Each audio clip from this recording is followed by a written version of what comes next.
Welcome, Night Owls, to the Book Club After Dark podcast, an inviting moonlit podcast. I'm your host, Danny. And I'm Michelle. We review fantasy, romantasy, dark romance, and thriller novels. All things enchanting, intriguing, suspenseful, and maybe a little spicy. Each episode features intimate discussions on captivating stories, fan theories, and more. And this is your content warning. This podcast contains mature themes and discussions that may not be suitable for all audiences. Episodes include explicit language and descriptions of mature romance, as well as depictions of violence and other intense subject matter. This podcast is rated R for mature audiences. Listener discretion is advised.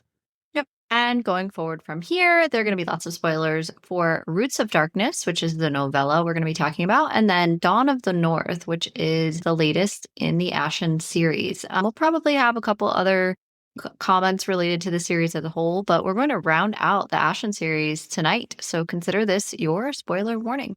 Let's get cozy because the best stories are told after dark. All right, tonight's drink of the episode is for our girl Hecla. It's right here. Yes, and for those listening, we had to do a drink called Taste Colors. So it's called Taste Colors. It is also called Taste of a Shattered Male Ego.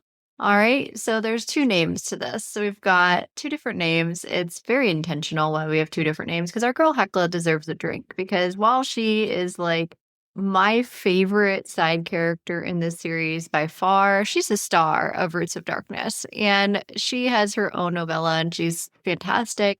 And her relationship with Ivan and all the things that go on, yeah.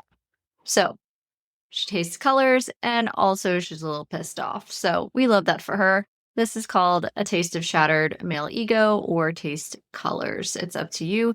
What we have in here is orange vodka, orange juice, grenadine, sparkling lime water, and then on the side and inside the glass, so it's kind of like a little bit of like a sparkling tequila sunrise, basically, a little fancier.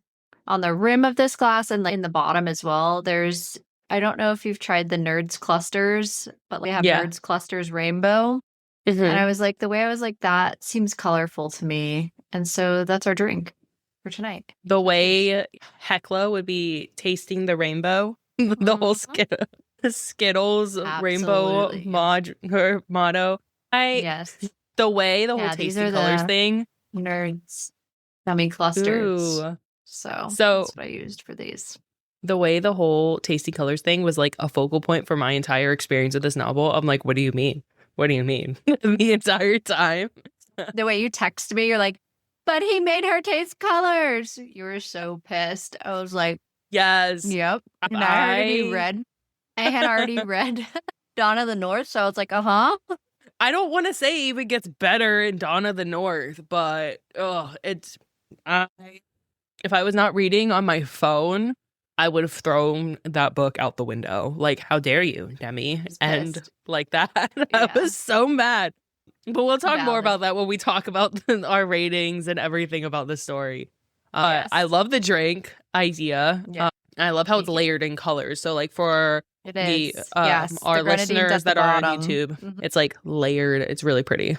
Yes. And then so you get the candy bonus at the bottom, and then you get a good amount of candy on the side. But there you go. Hecla's my fave. I think we all know that by now. I feel like she described the taste of yellow, and it wasn't orange though. It was like honey. I think she described some colors. I was like, oh, okay, that's good to know. She has a full out of body experience. Listen, well, she had a time, and then he went and was betrothed. Anyway. All right, tonight we're diving into Roots of Darkness and Dawn of the North by Demi Winters. So whether you're reading along with us or just here for the book talk, we're glad you're here. We're also going to round out our episode, as we always do, with an update for one of our Down the Rabbit Hole segments we've done before, a little more information that we've discovered and things that have popped off since we last discussed AI. So we're going to talk about that a little bit. And then we'll round things out, as we always do, with mystery Q&A and what we have coming up next. So let's do it. So we're going to do Roots of Darkness first, because it's book 2.5. And then we're going to do our star ratings, spice ratings, and then some discussion questions, and then hop on over to Dawn of the North. So with Roots of Darkness, star ratings here. This is 5-star, just for me.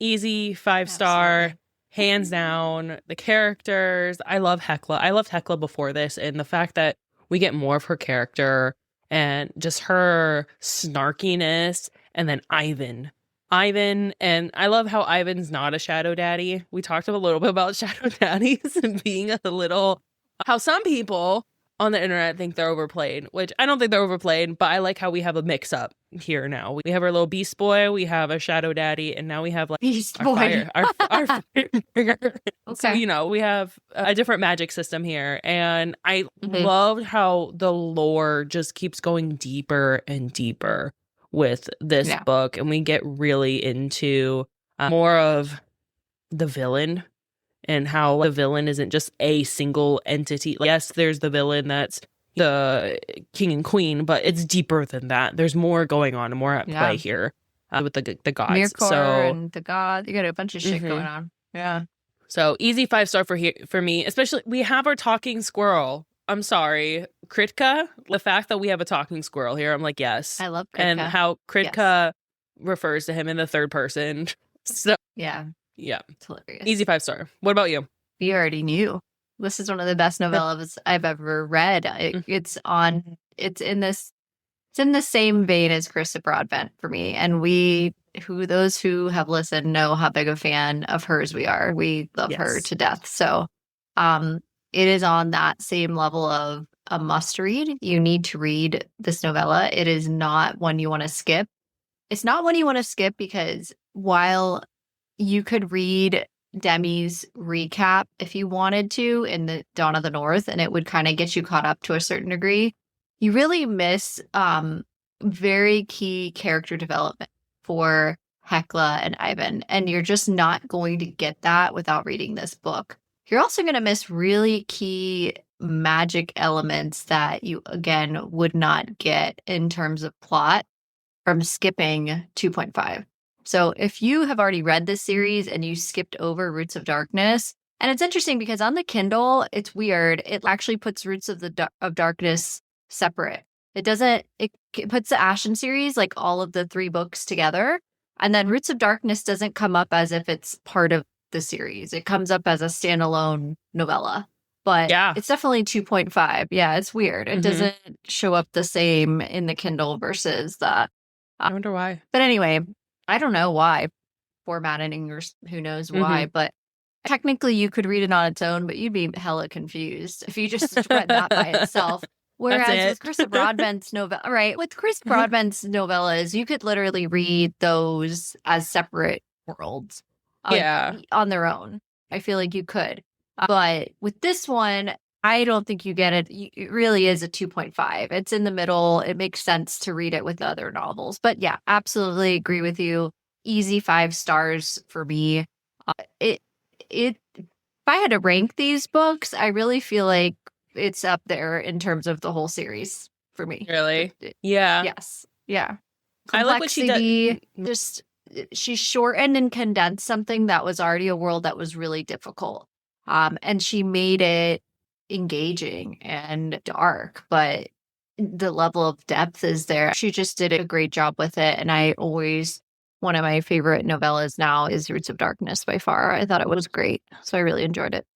Yeah. It's really a testament to her talent, how much she can develop these characters in such a small span of pages. It's really a short book. It was like done in a day. So she's a fantastic author.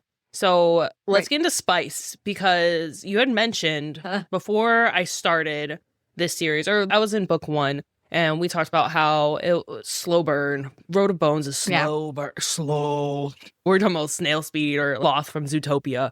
And it progressively just gets more spicy and spicy. Yeah. So here we have more than 2 scenes. And I like the complexity of the spice scenes is just so layered because it comes back around multiple chapters, because it's how she layers time in this book.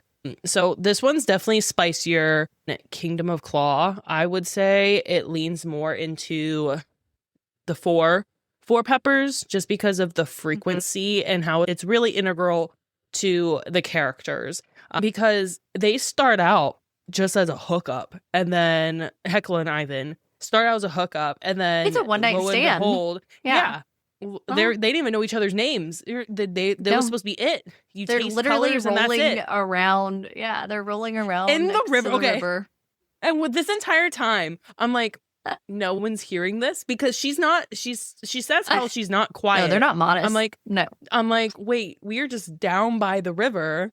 And she's down by the river. There's but people. This is what I love about Hecla. She like does not give a fuck at all. No. And like their first interaction. And they're like warriors. They're just like, we're just gonna get this energy out right here in the dirt. Let's do it. But their first interaction is like because she has her robotic hand, or not robotic, but mechanical hand. And she takes it off and like hits him with it. Yeah. Yeah. So like their first interaction is like her, I don't know. It's funny how she uses her arm as like a form of disarming her opponents and catches them completely off guard. And they're just like having a good old time, like showing each other strength and kind of wrestling in a way. And then they end up fucking, and that goes on for multiple chapters because Hecla is like constantly having to relive. Like, this is the guy that have to pretend that I don't know to save my dignity, but I can't stop thinking about him because he made me taste green,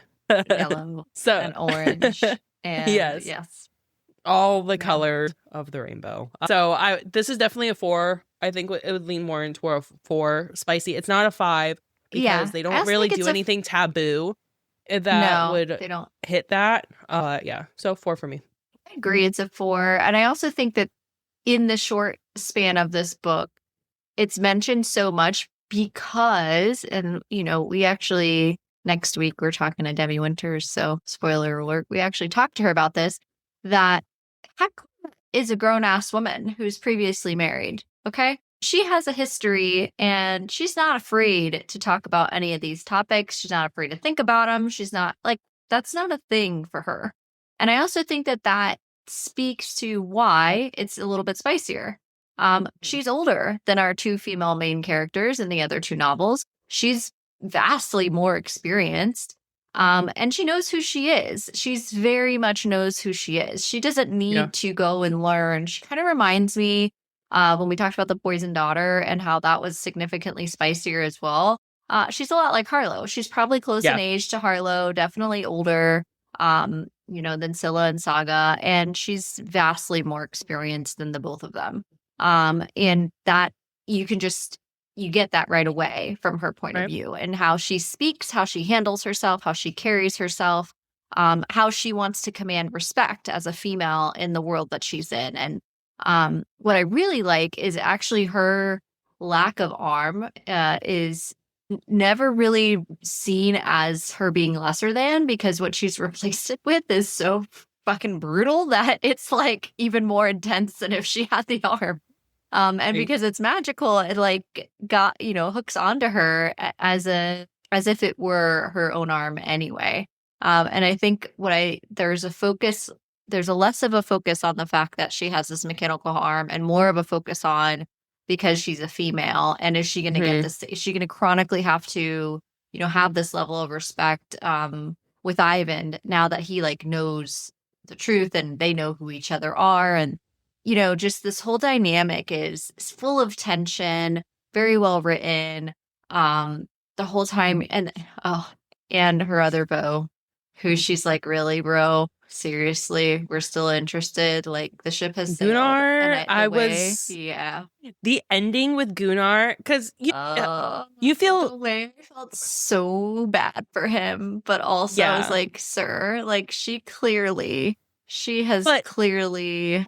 has moved on, my friend. What I like is how Demi explores the different types of grief that has been happening because remember, they're grieving Jonas, but they're also grieving the death of Jonas's brother. So there's a lot of different layers, and these are their family. And Hecla has to be in charge now. She has to suck her shit up and lead the Blood X Blood crew. X crew is a mess. They're not in a place. Gunnar is very distraught, and he's like, just not himself anymore. He shuts himself in his little cabin thingy, and she has to like, make excuses because that's a sign of weakness, and the Blood X crew can't have any weakness.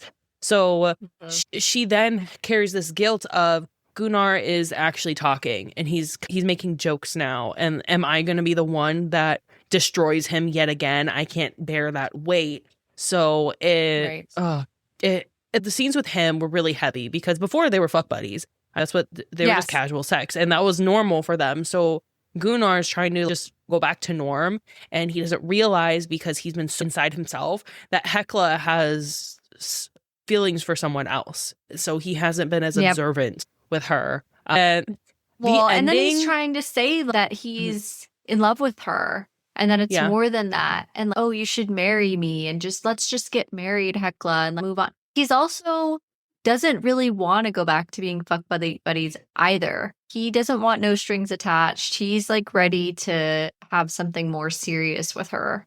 But I think that's more of stability than like, I'm dyingly in love with you. It's not like, correct. I feel like it's more familiar than like romantic in a way. Yes, obviously, with being married, they'd have sex and all that stuff. But I feel like it's just more for comfort because he needs that comfort and realizes that he's found so much in that in Hekla. So why not make it stable? It seems more of almost a defense mechanism in of itself for him to have that solidified. So no one else he loves is like taken from him. I was just going to say that part, that it's about his way of dealing with grief.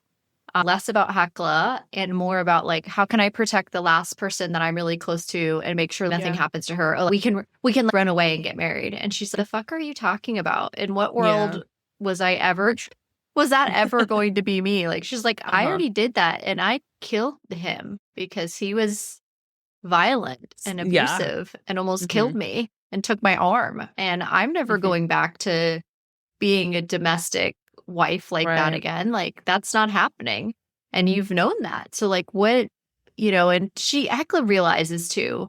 You see her points of views chapter, the same thing. She like doesn't want to crush him because she has this guilt of, and then she's got this whole like sleeping with the enemy thing because of Ivan. And so she has a lot of complexity of like, I just hooked up with this guy, but it was supposed to just be like meaningless. And like now she has to act like it was meaningless, but it definitely wasn't. And that doesn't even introduce the Mist or Krikta or like any of the other things that are going on in this condensed novella. There's just so much happening with all of this tension and all of the ways that Demi's just very good at writing characters with massive amounts of depth. And that makes you want to keep reading because the complexity with these characters feels so palpably real that it feels immersive. That experience of like, I feel like I'm walking along with Hekla as she's going through her day-to-day. And she makes you laugh too. Like, she's funny as fuck. She's hilarious. Oh my God. They're all hilarious. They're one-liners. And like, there's a lot of, even with the level of darkness in this series and the topics, there's a lot of humor. There's a lot of parts that I like laughed out loud. And I was like, oh my God, what the fuck? Girl. Or just comments that she makes or whoever. Yeah. You have undead things locked in a barn. Of course, we're going to have some comedy because why out? A bunch of shit's happening. We have Mist that's literally turning your horse into a zombie. I'm going to make some jokes because real world is kind of grim. So let's talk about that. So now let's transition into talking about the magic system because a lot happened in this book and the entire world expands, even though they're only technically in Isildur and the Western Woods. But there's a lot going on here. We have these new undead creatures. We have this mist. We have this tree. We have the talking animal who can turn into other things. And then we have a more active role in the gods. So what was your favorite aspect of this expansion? What did you find most intriguing as you were going through this and found the world develop even more? Yeah, we get forest walkers, which are basically these moving tree things. We get all these different things, which, by the way, if you go to our website, you can see all the images of different things that you can see here. But I really like the Western Woods. I liked the journey that we went on with her. I liked that we knew timeline-wise where we were and what was happening with the sisters, but it gave context to the entire story of what was going on with the Blood Axe crew and with Hekla when all the training and everything was going on. Because this reminder that this does not take place with Dawn of the North. This actually takes place at the same time as Kingdom of Claw. So you're trying to figure out where the timelines fit in. The timeline for this one is it overlaps with where Kingdom of Claw is taking place, and you have Ray and Scylla and all the things that are going on up north. At the same time, poor Hecla's over here trying to figure out what the fuck's going on in the Western Woods. And all of this starts to converge in the next book, which is Dawn of the North. And then it'll, converge even more when we get to book 4, which we don't have a title for yet. But all that to say, I really enjoyed going into the woods more. But what I really liked is I actually thought the horror element of the zombies and the mist was really cool. I liked how well done that was. And I thought that it gave this like old, haunted, spooky story, true horror story elements. It could very easily be its own like horror story on top of what's happening, because it's like a zombie mist that's taking over this town, these little towns inside the Western Woods. And there's Eastray and all of the little town this is all on the Road of Bones that we already kind of journeyed down. But when you look at the map, you can identify where things are a little bit more. But yeah, I mean, that was probably my favorite part. Is I actually really enjoyed the understanding of the mist a little bit more, because you got a lot more depth. But I like the horror. I thought it was horror. There is a lot of horror to this book in such a short amount of time. And I really enjoyed understanding the mist a lot better and getting some depth to that story that you otherwise wouldn't get if you don't read this novella. You'll just glaze over it. You get a little bit, but you don't really get the full background as to why it's so impactful. You don't understand the full meaning behind Dawn of the North without Roots of Darkness. Agreed. You don't get the zombies, the undead. They literally take on this new personality, but the god can inhabit them, and they become conscious too. And it's creepy because all of a sudden they're like trying to eat some random shit in their little barn that they're like chained in, and then all of a sudden, wait a minute, don't smell the same. They get this sort of consciousness that's like, what the fuck?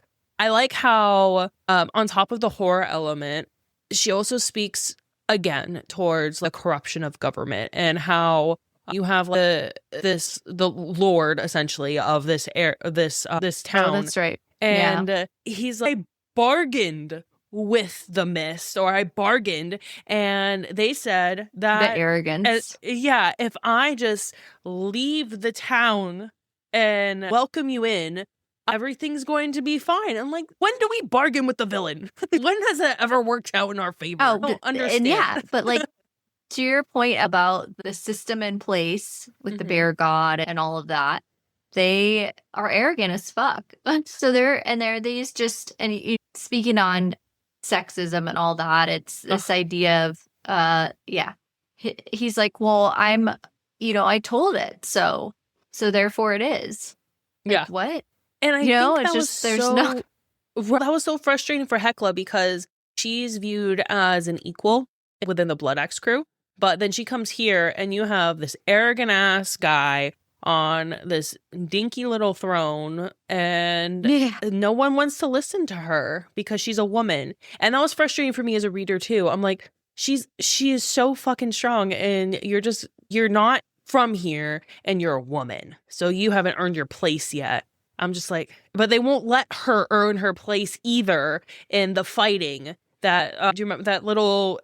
It wasn't like a tournament, but it was like a little fighting. Yeah, that they were doing. Like, she wasn't even allowed to participate. And that's where I wanted to ask you, what were your thoughts on Ivan handling all of that and like getting that perspective of him?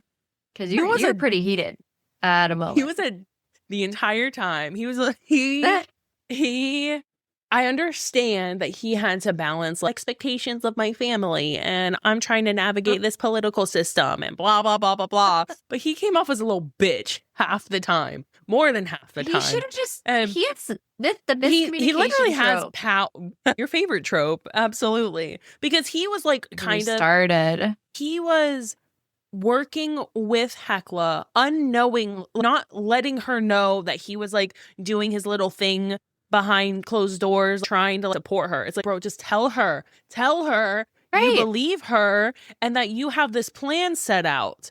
Like, instead of letting her run off with her horse and poor horse gone, I feel like the ending would have been a little bit more anticlimactic if they actually communicated. God forbid communication happening with people. So I understand it was to build tension. However, he was infuriating. And then at the end, when he's like, he's betrothed, I'm like, you cannot make her taste colors and be betrothed to someone else. And literally, for those listening, Michelle sent me a text in capital letters that said, "But he made her taste colors," and I was like, "Oh, know exactly." She got to the end. Yes. And you're but I'm so glad I don't have to wait to read the next book. I was like, yeah, thank God. I would have been infuriated because how could that ending? It just ends. Book just ends. And Gunnar proposing, and then Ivan is betrothed. I'm just like, what the fuck? What the fuck, Demi? Why? But thankfully, I have book 2 loaded up on the Kindle already. So the next book loaded up. Yes. On my Kindle. So it was fine. The beauty of Kindle Unlimited, but also the beauty of just having the instant gratification of having the book available right there. The one thing that I thought was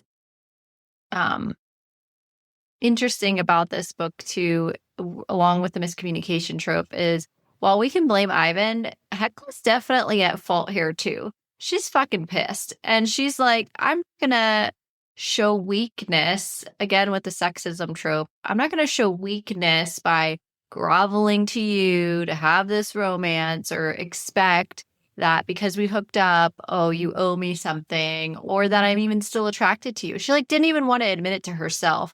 And it's an interesting way that her character arc, which is why I kind of allowed the miscommunication trope and it didn't bother me as much as it normally would, is because the reason for her miscommunication trope, kind of very similar to Ray, is their trauma, is that they've experienced so much trauma in their life that for them to be able to get through it is for them to dwell on it a little bit more and take a little bit more time and work through those things. And so while I could blame Ivan for being a dick, which he was, it was also part her, where she needed to work through that herself and start admitting things to herself. And he gets, in the next book, Dawn of the North, he gets fucking pissed at her and is just like, you need to freaking say something right now. I'm done and over with you and your nonsense. And they go through the river and the whole bit. But before that, in this book, Roots of Darkness, she really hasn't had the opportunity to work through anything other than, she didn't feel love for Gunnar. She hasn't loved anyone since her ex-husband. So this is her first moment of really having to have romantic feelings for someone. And of course they can't be easy. They have to be hard as fuck and complicated and force her to look in the mirror a little bit. And that's uncomfortable. And I think we see that with her character, of how her story just really goes through, she goes through it. Poor girl. She really just goes through it in that. But what were your thoughts on her piece of that? I like how she uses humor as her defense mechanism, because the entire time she's making fun of Ivan's fucking annoying cape that is bright red. And the red why? One. That's also why I had this drink, because it's layered with red. I was like, well, there you go. Yeah, you have to. And obviously it becomes important later on why he has a stupid fucking red cape. Yes. But it forces her, this entire story forced her to be intimate, in a sense. You can be intimate, have sex without being actually intimate. And it forced her to actually be intimate with someone. And that's hard for someone who's experienced trauma. especially at the level that she has. I like how Demi explored that that facing your trauma and allowing yourself to be intimate with someone and really open yourself up to someone is a scary thing, but it's something that you need to do to fully heal. Because I feel like going through that and at trauma, any age. Yeah. At any age. You don't have to be... No, and it's not right away either, because this is years later. It shows that trauma healing isn't linear. Things come up. You have to really explore that yourself to heal. And she also gets the benefit of tasting colors. So I'm really stuck on that. Like, how do you get this out of body experience where you get to taste fucking colors? Magic, my girl. Magic. Yeah. Let's talk about Kripke and the talking squirrel and the mist, and where we think Hecla falls into that whole storyline of purpose and what we see in the next book. What were your thoughts on that? I like how, if you didn't read Roots of Darkness, things that happen in Dawn of the North wouldn't make sense at all. Because in Roots of Darkness, Kritka is like... You just have to allow it. Yeah. In Dawn of the North, you just have to be like, okay, we're just going to go with this. You don't... But I'm not saying you couldn't. You could. You just really need the full experience. Well. No, you're not even close. You need the full experience. And because Kritka refers to her as... Was it the master? He refers to her as that multiple times. Like, you're the person that is supposed to free the tree spirit. That is you. You are that person. And he is dead set on that the entire time. And you find out in Dawn of the North, it's because she's been close to Scylla. So she has her scent on her. And because Kritka also comments that, wait a minute, Ray also smells like this. And that doesn't make sense because there's supposed to be only one. You're the one person that's supposed to help us out. So, and that interaction wouldn't have made sense if you didn't read Roots of Darkness. So I like how it was needed to set up, really fully expand on what a tree is. It's not just some random ass tree in the middle of the woods. It is essentially a goddess living inside the tree and trapped. There's two of them, and Kritka's like, you need to free one. Lo and behold, oh wait, there's another one. You have to free the other one too. Sneaky, leaving out information. So what about the spiders, Michelle? I'm tired of these fucking spiders. Listen, I am so over spiders. Anathema, Eldritch, this fucking book, and I love Hecla because she says the same damn thing. She's like, I'm tired of these fucking spiders. She hates spiders. So she's my girl, kindred spirit. I'm also I finished my reread of Throne of Glass, and when there's fucking spiders in that too. God. Yeah. I'm so tired of these giant ass spiders. Why can't we have normal size spiders? Why can't we have... I have been going on a self-healing journey by doing exposure therapy, by watching spider reels, trying to get over this bullshit. And... Brave. It is, because there are these jumping spiders that actually look animated. They're called jumping spiders. There's actually a really cute Disney short about like a jumping spider, and they have two big eyes, and they look kind of animated. So they're like cute, if you would call a spider cute. Really? Yeah, and they have little personalities. And so I'm like doing exposure therapy. Okay, let me look at the spider. The spider's fine. And then I read these books, and they're these giant ass spiders like running at you at all times. I'm tired of it. No more spiders. Okay. Can we have a book without spiders? That is my next request. Books without spiders. I think we can do that. I think our next book is harvest season, and I don't think Bryn is gonna mess up spiders for us. I think she'll mess up some other foods, but not spiders. It's not a food. So I think think we're in the clear for that. But before we go to Dawn of the North, one thing I wanted to talk about before we wrap to Dawn of the North and related to this overarching theme that Demi Winters does very well is each of her characters has these levels of trauma. This book focuses a lot on sexism, overcoming misogyny, overcoming sexism that's existed for years and years and years, and just the way that she does this and how she works through her trauma.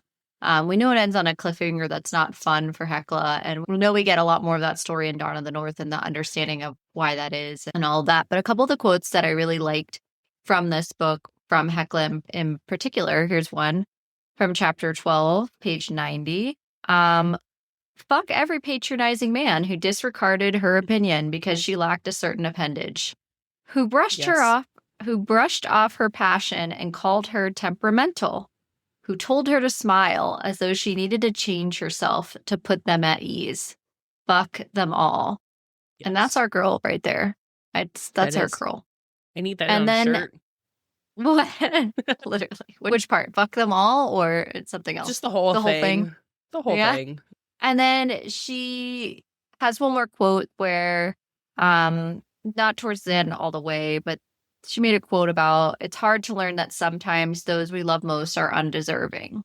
And I think she feels this way about Ivan again, where this massive betrayal is happening within her. And she just can't reckon and come to terms with the fact that she's done it to herself again. She feels like she cannot choose a good guy to save her life, this poor woman. You know, she was in an abusive marriage, a man who deliberately and multiple times had a drinking problem, beat her, just very brutally treated her for a number of years before she finally struck up the courage and fought back, ultimately losing her arm and, killed him in self-defense.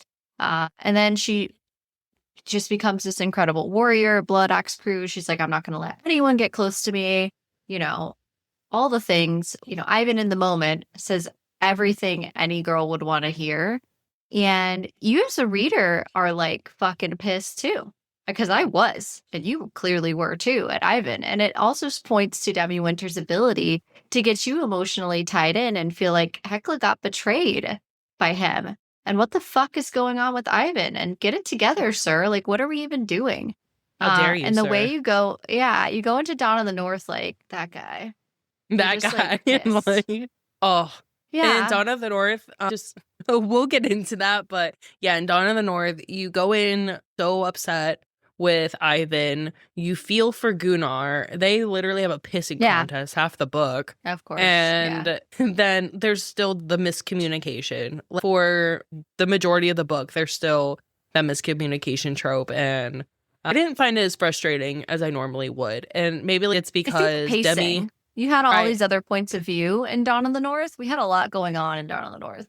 With Saga's journey. And there's so many multiple points of view. And that's one thing, is like, you never get a single point of view. There's no one point of view. There's always multiple points of view in Demi's books, which help you to really have a better reader understanding of how we feel about each character. And it develops the storyline so much more. And I think the miscommunication trope was allowed for me too, even though it doesn't bother me as much. It does bother me in certain books because I actually understood. I wouldn't talk to you either, sir. This is where, because we as readers, Demi intentionally what you mean, like after? Yes, after Roots of Darkness. Like when say like intentionally. Yeah, okay.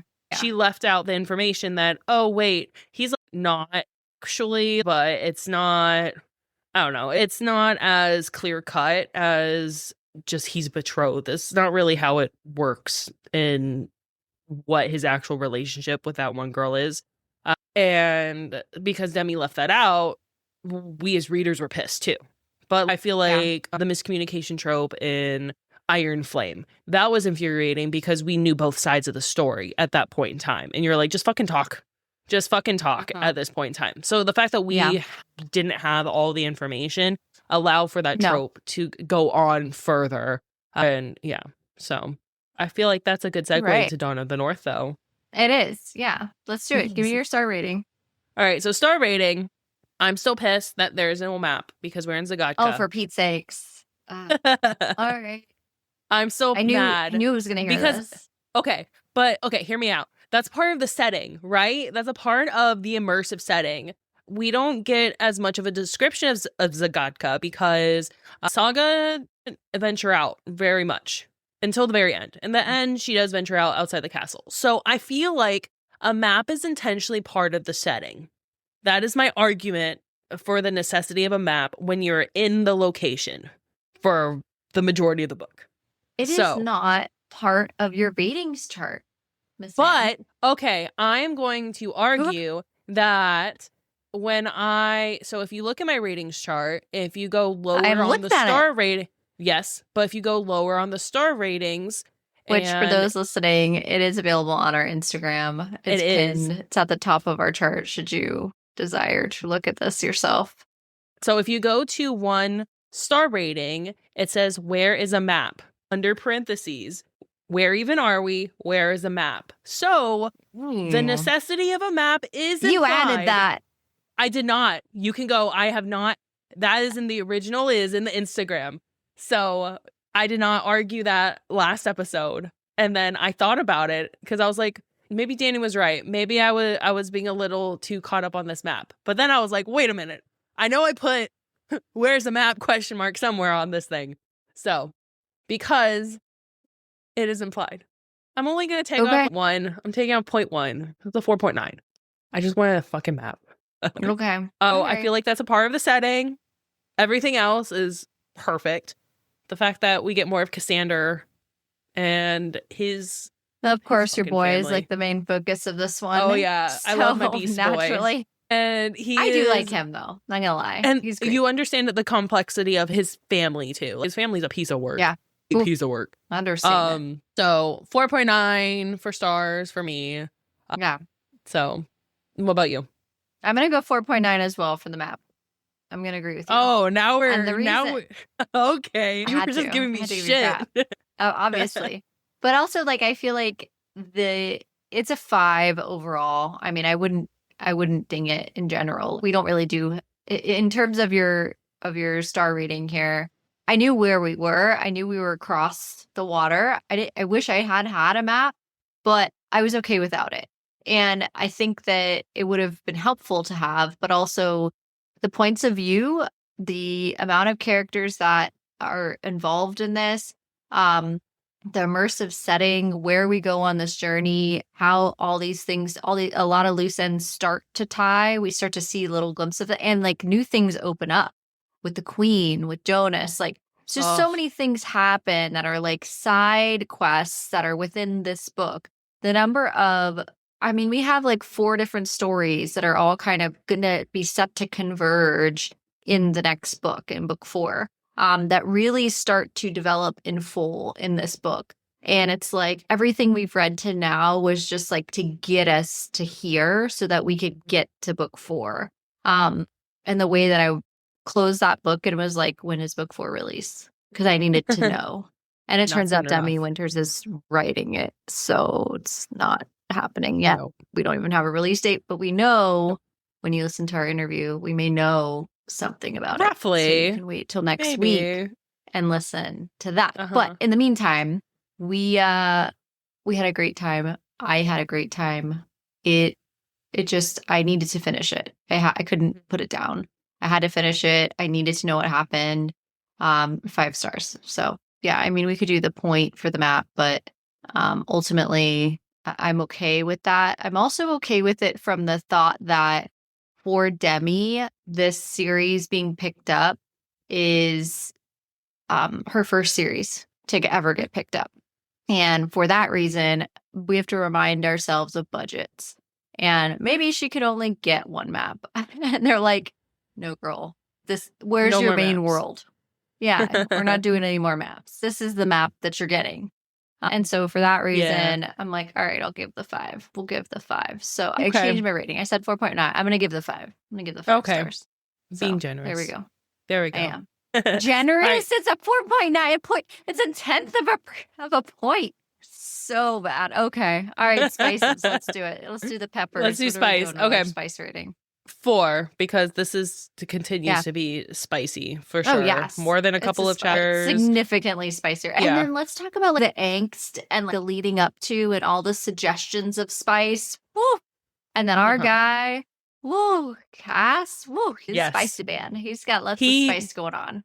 Yes. And he's a man that knows what he wants, and he is very just forthright. He's very forthright on what he wants. I feel like a lot of it, for the reader, you're shocked by it because I get shocked by it because Saga's a but he's okay with a little taboo stuff. I feel like in book 4, we're gonna get a little bit more taboo in book 4. I can feel it. I feel like what kind of? We're gonna get a little, what are we thinking? I don't know. I feel like between Ray and Scylla, we've got the shadow dowdy thing happening. We got some taboo stuff going on. If that were like in our world, that would be ropes or that'd definitely be like in that type of, that's a little bit more taboo or kink or what have you. So that's definitely in the 4 for us.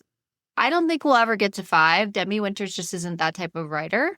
Not that there's anything wrong with that. I just don't see taboo topics being explored in depth because I feel like her fantasy piece in that world is going to take over more. It's going to overpower the story versus focusing more on taboo topics, which I would be a fan of both personally, but neither here nor there. This was definitely a 4. I agree with you. For sure. It's a 4. All right. Now that we've talked about spice, let's get into more discussion about the plot. So the beginning of the book, you are slapped in the face with Signy and her grief, Ursa's funeral, really the complex nature of her relationship with her children, her relationship with her husband, because you get a lot more of her perspective in this book. So how did you feel about really feeling the weight of Signy's emotions from the beginning? I really liked having Signy's point of view. I think that changed how I felt about her as a character overall. And we talked about this a little bit last episode, that I actually like Signy as a villain because I think she's incredibly complex and you have to really step out of what she has going on and say to yourself, would I be like her? And I think that that's a valid question when you start to think about what she's been through and her trauma. And again, Demi Winters does this fantastic job of the complexity of trauma and what it does to a person and how an individual person can or can't react and what does that look like. And I think she's just really done her research on what that looks like in different people and how that can manifest. And I think Signy doesn't want to lose something she's waited so long to finally have, which is power. And I also think that she doesn't know what her world looks like without that. And that's terrifying for her. What happens if she loses this power, if she's dethroned? What happens? That's just not something she's willing to even entertain or give time to. So I really enjoyed having her background. What about you? I agree, because her story is a story of survival, and if we didn't get her perspective, we wouldn't understand that. We wouldn't understand that, you know, she was also a victim in her village, and she made choices, questionable ones, to ensure her survival. Did she push her sister? How'd her sister die? That was obscure. Was you it? know? Meh. I'm not saying she's good. Let me be very clear. I never she's said a that good she villain. was innately good, but she's an excellent villain. Yes. For sure. But you empathize with her because you understand her story is that of survival. She would have, if she didn't do what she had to do, she would have already been dead or worse. So she picked the lesser of the evil, and her entire time as queen has been really fighting to get power back in some way, shape, or form, because the king fucking sucks. He is a dick. Obviously, you hate him from Scylla and Saga's perspective because what he did with their family, but the fact that he gave zero fucks about Ursa and her funeral, literally Signy's devastated about the funeral with her sending off her daughter. And I liked that because I don't know if you did you watch the show, the Vikings show, when it came out a while ago? Yeah, it was pretty. It was pretty old, but that's how funerals went. You put them on a boat, the pyre, and you push them out. Yes, and you set them on fire and offering to the god, and safe to Valhalla.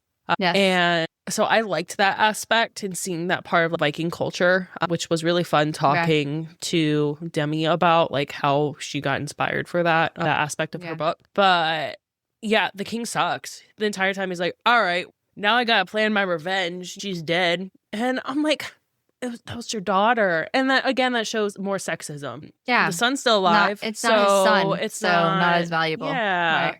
So I really hated the king. I really understood her motives. Did I agree with them? No. But I understood them. So that I feel like that's what makes a good villain. You can empathize with their actions, even though they're completely wrong. And you're like, what about Jonas? I evil? Okay. Jonas. Okay. Do we think I've been waiting to talk to you about Jonas. I've been waiting until you read this book to talk about Jonas, because the way that I talked about this like 2 episodes a little bit, I couldn't really get into what Jonas becomes. And well, how he ends up in Signy's bed. I just the whole situation, I was reading it just like flabbergasted, like, what the fuck? How did we get here? So Jonas almost dies, and then he goes on his merry way with his line of betrayal, and he gets like kidnapped and brought into this like warrior thing, because he like Queen Signy's like, you're gonna go over here, because he wanted to show his loyalty. I'm gonna tell you about all these things. She's like, yeah, okay, here, you're gonna go over to this other camp thing that I've got underground with these other things that might eat you and kill you and stuff. So, we'll see what happens with you. And so he goes, and he's so full of like rage that he wants to like avenge his brother and family and all this, that he lives, and then ends up, she like selects him and is like, yeah, you can come in my bed. And that's like the very short version of the whole thing that happens here. There's a lot more to this. But in short, this is how we get the 2 villains literally together, because the whole time you have the Jonas plot line, and then you have the Queen. They're very separate. The idea that they were going to converge, I did not predict that. What about you? I didn't either. And I was like, wait a minute. Okay, so he's this corpse breaker now, whatever the fuck that is. He's going to be essentially a weapon. Cool. Then all of a sudden, he's essentially like a prostitute to her. Like, more or less. She invites him into her bed when she feels like it, and then sends him on his merry way. And let's talk about the sexism note to that, because I feel like I like that was aspect. Yeah. Right? Like, because now she's finally, she's finally, and that's the thing. And this is where I was saying she is someone you can empathize with as a villain, because you're kind of like, yeah, fuck the patriarchy. Tell him to get on it. Yeah, tell him. And you're like, wait a minute, what? Because you just said, like, am I the villain? Like, what's happening? Yeah, wait a minute. You're like, read her point of view, and you're like, you're right. like, well, because Jonas's intention was to use her initially, and now she gets to use him. He gets to use the hell out of him for whatever he is worth, which apparently is a good time. Good for her, I guess. Who knows? Because was remember she tasting you said colors? That Jonas, if he was going to be cast, he would have been cast as the Sons of Anarchy guy. And I'm just saying, I don't disagree, because I feel like you're right.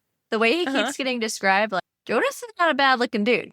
That's a good looking dude. No, he is absolutely. And I didn't anticipate that one bit. I love it, because he gets his shit in place. You can't act out. You're literally a pawn of the Queen now, and you were trying to enact all this revenge, and now he has to figure out a way that he can do what he wants, which is get revenge for Scylla, or on Scylla, but he has to do it within the means of what the Queen allows. So he doesn't have freedom anymore. And what do we think is going to happen in book 4 with that storyline? So I'm like, I read that and I was like, I honestly don't know with the ending. No, with the entire ending. So okay, we'll hop to the ending, and then we'll talk more about, because we've talked a lot about Jonas and the Queen. We also have to talk about Scylla's storyline. But let's hop to the ending. There's a lot. Krikta and the Mist and the whole thing. So and that Pegasus horses. We've got Wonder Woman over here. We've got the island of Wonder Woman over here, like up there in which I need a map. This is where I needed a map, because I was like, how far away are they? There's horses flying over here. We finally save, because the Bear King comes, his son, and Saga's like, yeah, good luck to you, because he's going to kill y'all. And his dad is like, no, they're not going to do that. His brother's like, no, they're not going to do that. Brother was so annoying. Cass's brother's like, they're not going to do that, and we're not going to trust you, and you're just like, you don't know anything. And she's like, I just lived my entire life with them, and I'm agoraphobic, so I obviously have no idea like who these people are. I've never left that castle my entire life, but sure, you guys must know all of it. So yeah, by all means, figure it out. I like how finally it always takes too late. By the time the fucking armada is at their door with their boats and they're raining fire onto their fort, that they're like, wait, okay, we believe you now. It's like, yeah, believe me when I tell you to believe but then me she's in the like, first place. Now I have to run out to this barn and go talk to this horse that has been restrained, who no one can fly. As soon as I saw the horse by anyone, oh yeah, I knew. Yeah, I was like, okay, I was like, oh, that's hers. That's her horse. Yeah, that's Saga's horse, because she's gonna have to get up on. She's gonna call them. That's her horse. She's gonna have to not just know where the horse was gonna go. I mean, we had an idea. Nation of the Flying Woman. Yeah. Yes. To rally the troops. And like 3 chapters, let's rally the troops. But I did like that they weren't immediate. It was like over a couple chapters, but I did like they were immediate. They were immediately like, let me capture her. We don't know about this one. This just seems very sus. But then they're like, oh wait, you tamed the horse that cannot be tamed. Okay, cool. The horse knows. Yeah. I guess we, the women of the horse, will go with you. So I like how her so many story arc happening. Well, I like how her story arc, she goes from literally crippling anxiety, cannot leave outside, and even at the castle, coming from the boat to the castle, and she's still struggling with that, to I'm gonna fly on a fucking horse and take down the Bear King's troops. There were not a lot of options. No, there were not. There were not. They were struggling a bit. Even with, I like how it also played on her brain, because she is so fucking smart, and how strategy is really important in war. And, Demi plays a lot into that, where a lot of times in this culture, brute strength is what's more admired. But with, characters like Scylla and Saga, especially Saga, strategy is oftentimes what keeps you alive. So with her having the barrels of oil and lit them on fire and all that stuff, I really enjoyed reading their storyline for sure. And then we have Hecla and Scylla's storyline, how they converge together, and then they're on the mission with the tree and to find the tree with the mist and to find the tree and spirit. Ray's like, what the fuck is this squirrel doing here? And she's like, just chill, everybody just relax. And Ivan's like, yeah, it's just a squirrel. And they're all like, what? There was literally a it was very much almost a Disney princess reference. How I'm pretty sure in the South there are princess stories about this talking animals. Yeah, there would be. And so that whole storyline wouldn't make sense without Roots of Darkness, because Scylla, you would be like, you wouldn't understand what is this squirrel. Plus you'd be really confused about the Ivan Gunnar thing as it continues. You wouldn't really appreciate, which is childish, the ridiculousness. They are so childish, literally pouring water in they're they can't even be next to each other. Ray's like having to separate them like children. You guys need to be they're apart. Little teenage boys. And Heckle's like, what the fuck? You guys need to get it together. We're trying to save the world here. Can you? Yeah, literally. Can you stop having pissing contests? Me, thank you. Yeah. But then let's talk about how that storyline, crazy. So these 3 storylines are happening. Right. 3 major ones. So in Isildur, we have Hecla, Scylla, Ray. They're trying to figure out what the fuck's going on in the mist, and they ultimately go into the Western Woods. Scylla's trying to fight the god that's eating her body, basically. The god incarnate goes into who's in her body. Well, and that too. Yeah, he eventually goes. Yes, she's having issues with this. Yeah, and Ray's like, can I get this fucker out of you? Like, how do I get this guy out of your body? Like, what's going on? How do we get rid of this? Because this is because she's thinking she's killing people. She's in her body. Yeah. So she's thinking she's this murderer. Because he takes over. It's like Venom. He takes over, and her consciousness goes she away. Blacks out. Right. And the way that I thought it was her too at first. So you got a murder mystery. You have the fucking horror. You have a horror. You have the Pegasus queen who finds out she's like going to the Pegasus queen princess arc with Beauty and the Beast as well. And then anything else? Oh, we have the queen. I mean, we have our zombies. Yeah. No, we have the other queen and Jonas with their warrior fighting ring. I mean, anything else? The corpse bringers, which are like, there's some haunted elements to them. There's so much happening in this book. It's so fun. There's it was so fun to read. I loved it. I was on the seat of my pants every chapter. I'm like, where are we going? There, you know how sometimes when they break it up to if you tandem read, so for the TOG readers, right? So throw it a class. There's a lot of people who do the tandem read of. Well, I didn't do that. No, I didn't either. But they got really bored with Tower of Dawn. With Tower of Dawn, and I like Tower of Dawn. I did too, but anyway. So you have the people who are like really bored by that, or like really bored by like, oh my god, I can't wait until we're done. I don't care about these two people. Get back to the main two people. I did not feel that way about this book with anyone. No, not with anyone. I wanted to know what was going on, with each one, and like how a TV show does that really well, like like Vampire Diaries. No, that's not a great example, but it's one that like splits off, right? And so Game of Thrones, another one. You go follow different characters, and like each storyline, you're like, what's going to happen here? And do I care about it? With Game of Thrones, I cared about all of them. I wanted to know and that was this book for me, which is a testament to Demi Winters. Relax, we cared about all of them.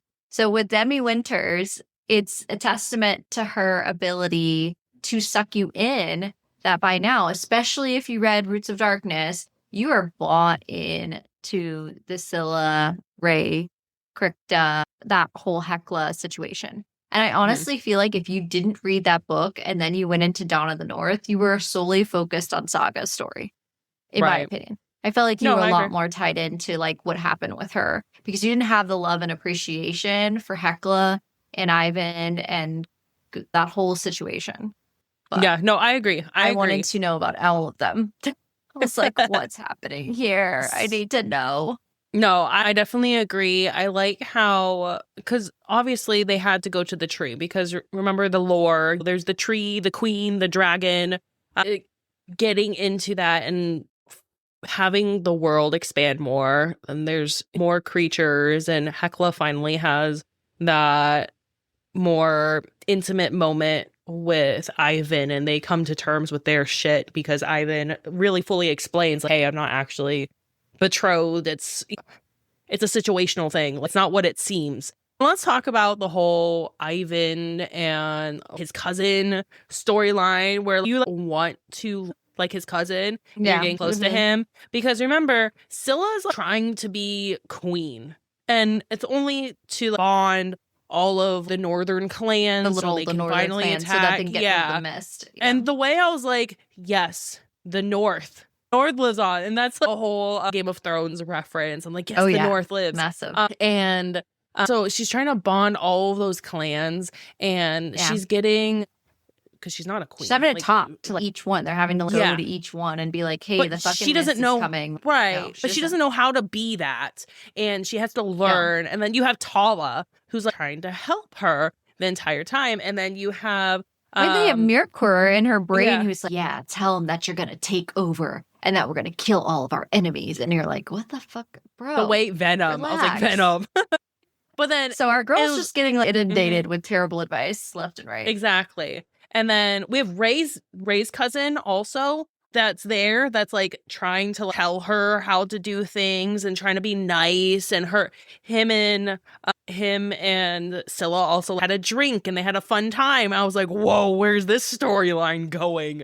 I'm sorry, you're having wine with this man and he's nice and Ray never talked to you. Ray didn't send you letters. I was like, oh my God, what's going on here? So there's a lot of tension going on with that whole storyline. Yeah, because Ray and Scylla are separated for a time. And because he's trying to go gather to like help her and spread the word and also get the Blood Axe crew back together. And so she's by herself in this storyline for some time. And Tala, that bitch, is over here doing her thing. I'm like, girl. Did you guess? Did you know? By the time I didn't guess it. I was really thinking, I thought that it was the god and that was like taking over her. I really didn't think that there was like an outside person for the longest. And then I finally, as it got revealed, started to piece it together to like reveal. It was obvious by then that it was her. So I wasn't shocked by then. But no, I didn't figure it out for a while. For a while, I just didn't figure it out. I wasn't like, oh, it's definitely her right out of the way or anything. I thought it was I didn't. Written. I thought so too, because I didn't. Once it was revealed, I was like, oh yeah, that makes all the sense. That makes perfect sense. I also wasn't looking for it. No. Because again, you have a mystery, you have a horror, you have a high fantasy princess moment, you have a battle going on, you have the animals are talking, you have the vampire deer, you have shadow daddies. What else do you want? Then all the love and the spice and like what?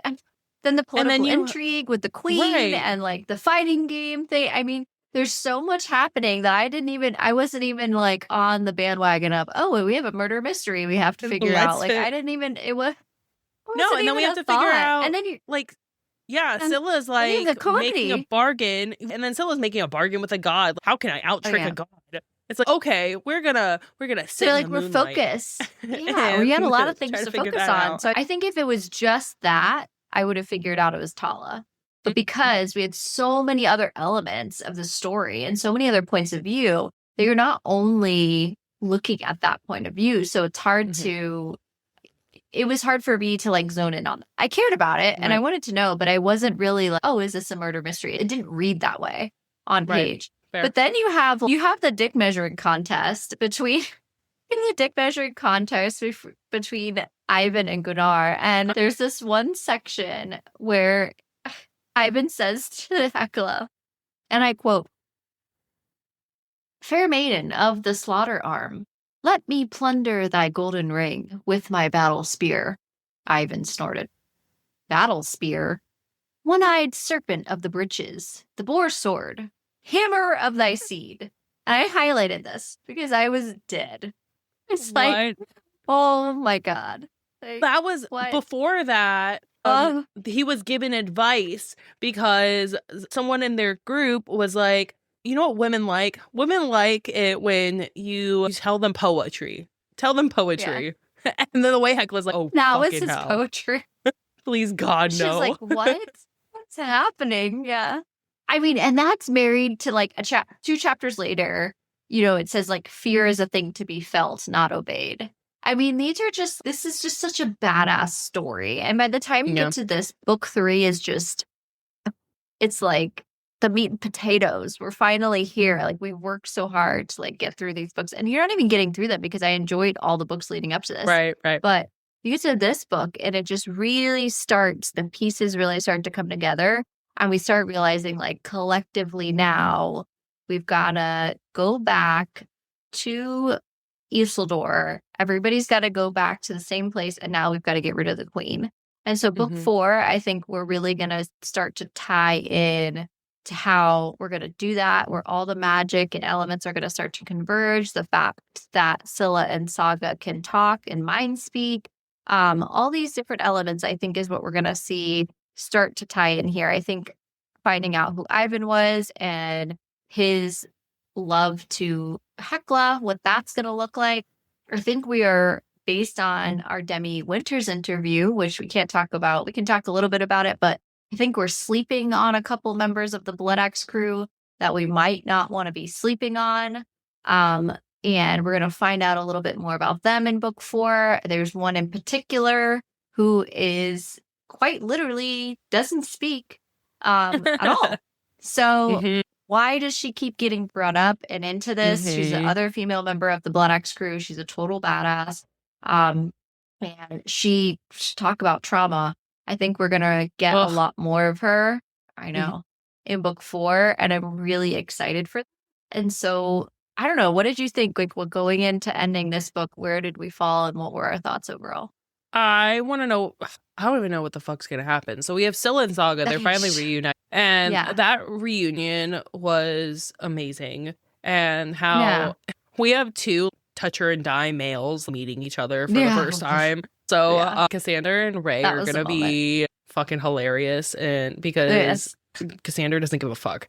And how they're married. Let's not forget that. Cassandra and Saga are married at this point in time. Married. Yep. And happily. Then, am I not? Yeah, very happily married. At first, it was like not so much, but then they fall in love. And I love that storyline. Yeah. And then Ivan has a big personality. And Ray has a big personality. So a lot of big personalities here. And who knows what other big things they have. Then we have them finally converging together. And then we have Signy, who not only has Jonas as her right-hand whore, Signy also killed the king. That ending, I was like, use the hell out of me. Yeah, she's the one who killed him. Yeah, and I do love that she's the one that killed him, not his favorite whore. And how that came out of left field. When the prostitute showed up, I was like, okay, this is a weird way to end the book. I don't feel like something's about to happen. And how she pulled a knife on him, and then Signy's like, the only thing bad is that you can't have good help nowadays. And then she kills him. Okay, I like how you got that because he's your source of trauma. But now, so she's just queen, and it's just her. And how's that going to look? Is she going to need to have to marry to have like a strong a strong like political? Yeah. Okay. I can see that. Cersei wouldn't have married anybody either in Game of Thrones. No. She let her little shit and then she was like, son no, take over. Fucking Joffrey. Then once all her kids were dead, she was like, no. Yeah, that's fair. She still has one child though. So I feel like even though her son isn't of age yet, he's still young. I wonder if he would step into that role and she would have to be a queen consort. She's like queen regent right now. Yeah. So we'll see how that goes. But I feel like even if her son, it's going to be a Joffrey situation. If her son steps in, she's going to be the one pulling the strings anyways. She's like the real power there. So obviously there's going to be some battle action because Signy, let's not forget, Signy also has Galder. This has completely been like, with everything going on, like she literally can like mind read, mind manipulate. Like we don't know what type of mind manipulation she can do because we know that Saga can take away pain. She can manipulate emotions and people's minds. We don't know what the queen can do, but she has power. She has magic, which is very surprising. And after Scylla's King come of Claw, into her we didn't really do that as well. No, I'm not entirely sure. And then the Pegasus come out of nowhere. Do you think the queen could turn coat? I think she hates him too much. I don't think she'd be willing to give up her power. Oh no. And even if she didn't believe in this bear god, which I don't think she did, I don't feel like she's like fully sold on the bear god. I think that was just what her husband is. But there's too much power there. Way too much power, and Scylla and Saga represent the undermining of her power because they're the true heirs. And a prophecy. Right? So they have to battle it out. There's going to be this huge war, and it's going to be a rallying of the South versus the North. Yeah.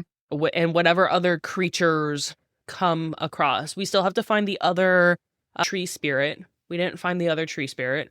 So we found one tree. Right. Apparently it's not the right tree. We need to find the other tree. Then there's a dragon. There's a dragon. Yes.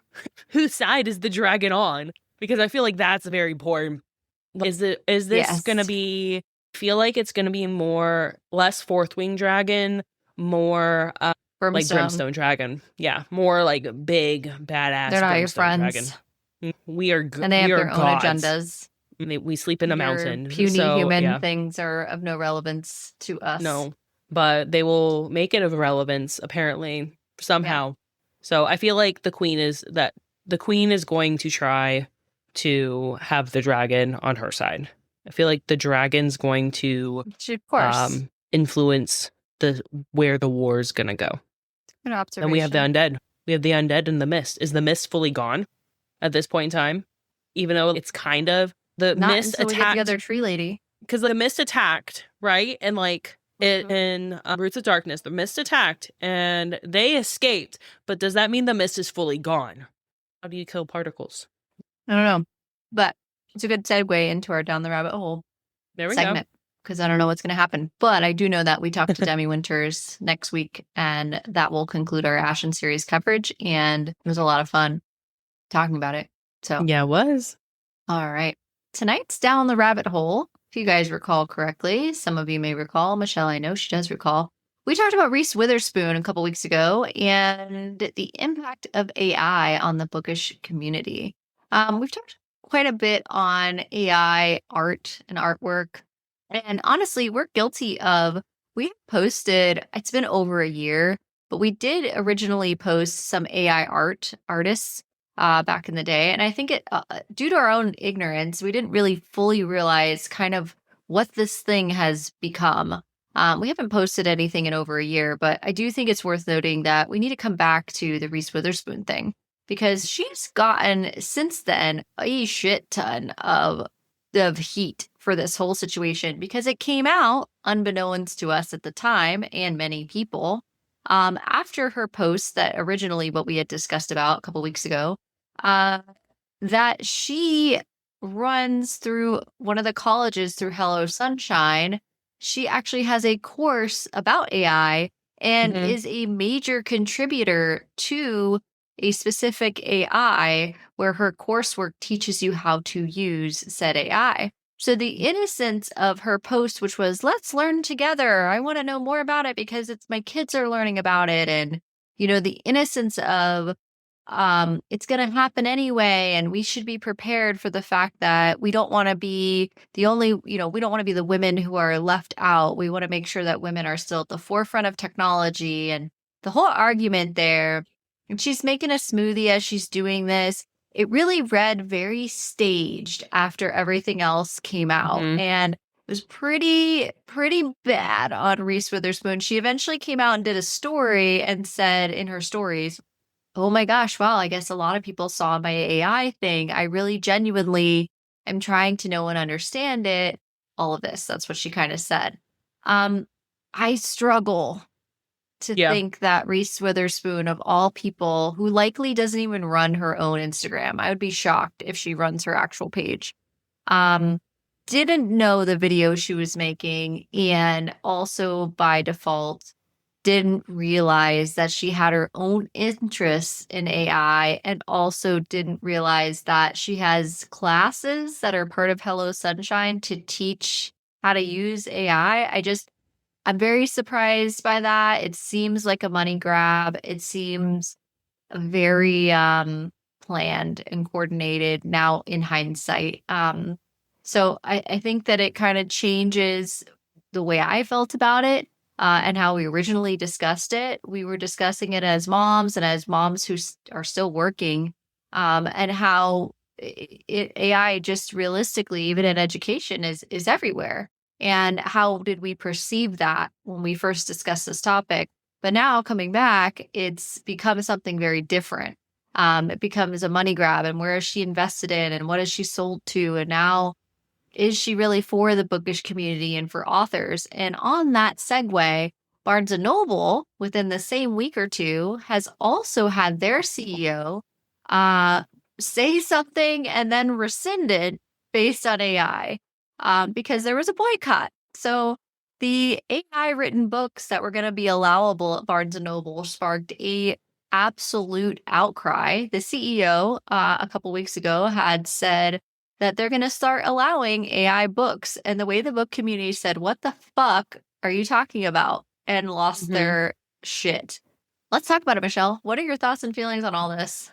So obviously Reese Witherspoon, with her, when I saw that she had AI courses, I'm like, you were definitely manipulating. It was a manipulation post to get people to try to buy into AI, try to get into her courses. And the fact that she like, oh, I'm truly trying to understand. No, honey, you're not. You have to, with someone of her caliber and someone of her intelligence, she definitely understands where her company is, where her money is, where all of that is. I find that very hard to believe. On that note, my stance on AI I still stand by what I said about AI in general. I think it is a tool. I think it needs to be used as a tool. I don't think it should take over people's creative arts.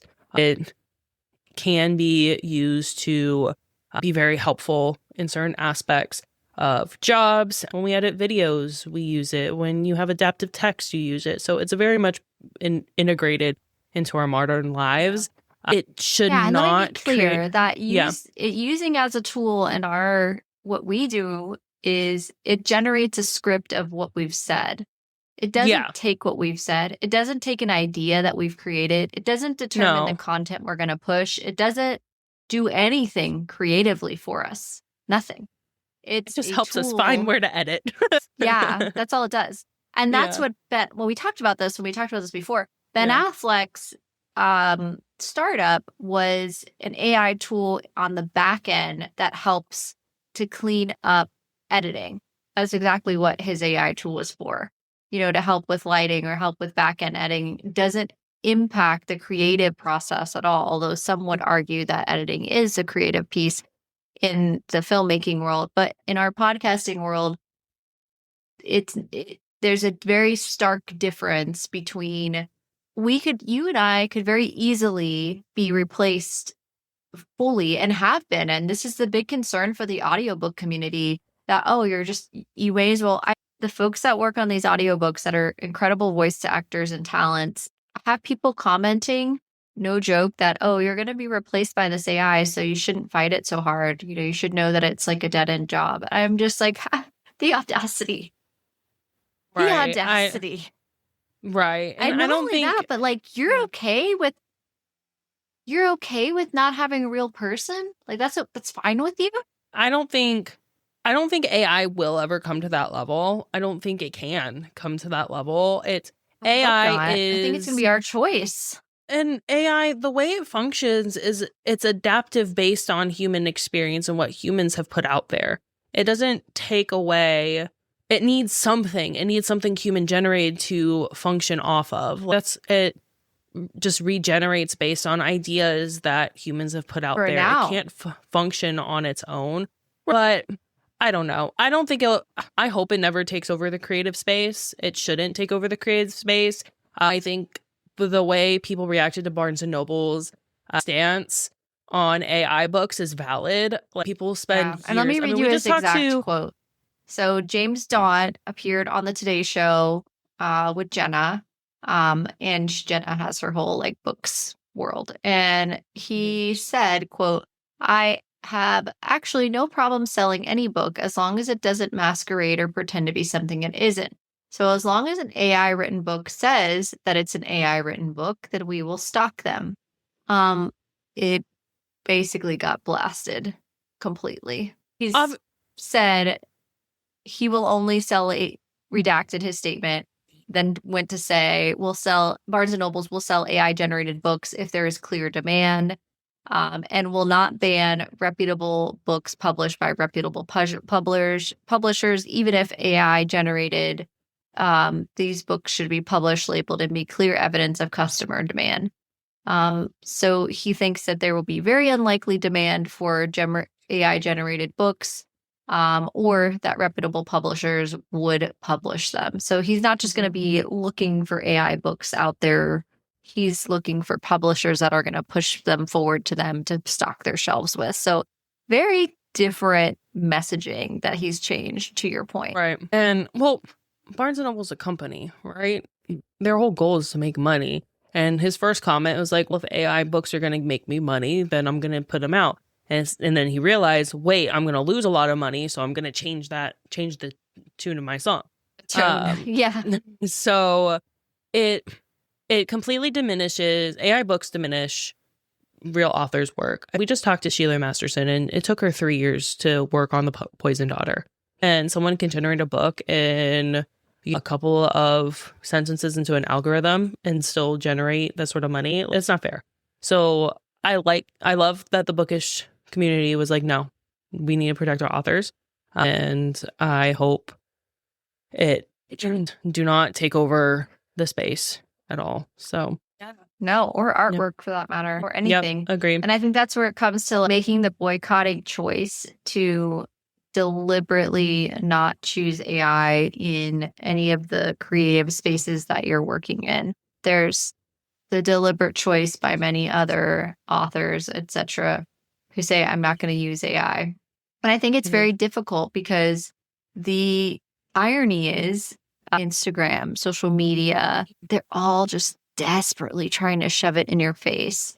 Right. You have all these different tech companies and mainstream companies that are like, use our AI tool because it's going to help you do X, Y, and Z. It's almost unavoidable. And it goes to show, like, where are we going to, in 5 to 10 years with this thing? What happens without regulation? Right. We go with this. We already have, on that note, there were Disney creators for Marvel that have just artists. The Disney artists were just laid off and told that they're being replaced by AI. AI tool that Disney uses internally took all of their Marvel artists' art collectively, taught it how to create the same type of way, and fired them. That's wild.